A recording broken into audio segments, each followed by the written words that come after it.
Well, suspended police chief Phiyega may be on her way out permanently. Reports have emerged suggesting the Board of Inquiry into her fitness for office has found that she is not fit for the job and that she should be dismissed from her post.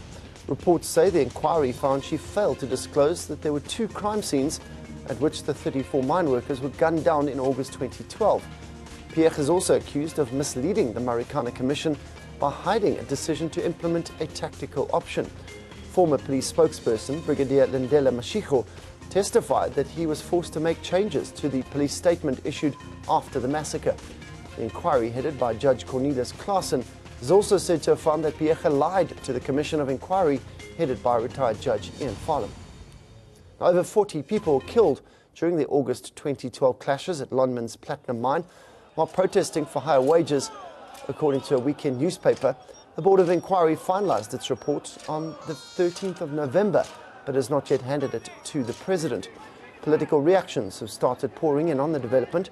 The DA has welcomed the findings and now wants the report to be tabled before Parliament. COPE, meanwhile, is more scathing in its response. Minister Natim Tetwa, who was the Minister of Police at that time, and Cyril Ramaphosa, must also take responsibility and be declared unfit to hold their offices and their positions. They must not only be held responsible, but they must also be charged.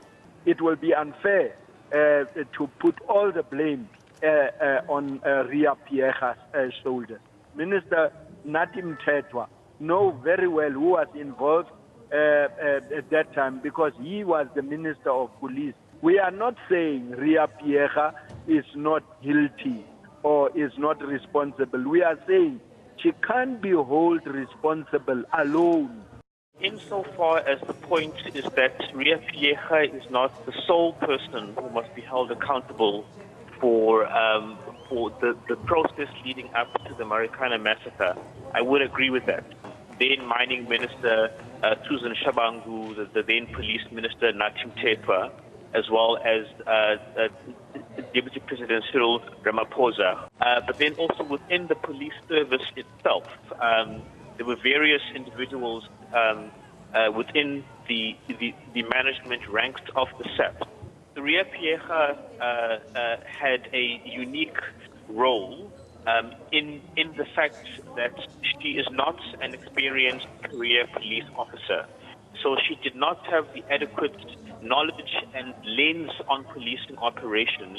So we had the wrong leadership, we had the wrong personnel, we had the wrong strategy, and that is a systemic issue. And that's why one of the recommendations of the Farlam Commission was for an investigation into and an overhaul of the approach to public order policing. Well, let's take a look at some of the other role players in the tragedy. Ramaphosa, the Deputy President, he was the non-executive director of Lonmin at the time of the massacre.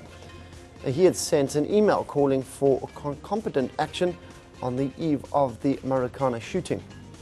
There's also Natim Tetwa, the former police minister, and as the police minister, should have effectively intervened to defuse the standoff. Also, Lonmin mine owners for not using its best endeavours to resolve the disputes with workers, failed to employ sufficient safeguards and measures to ensure the safety of its employees, and all members of the police service who were involved in the incidents at scenes 1 and 2.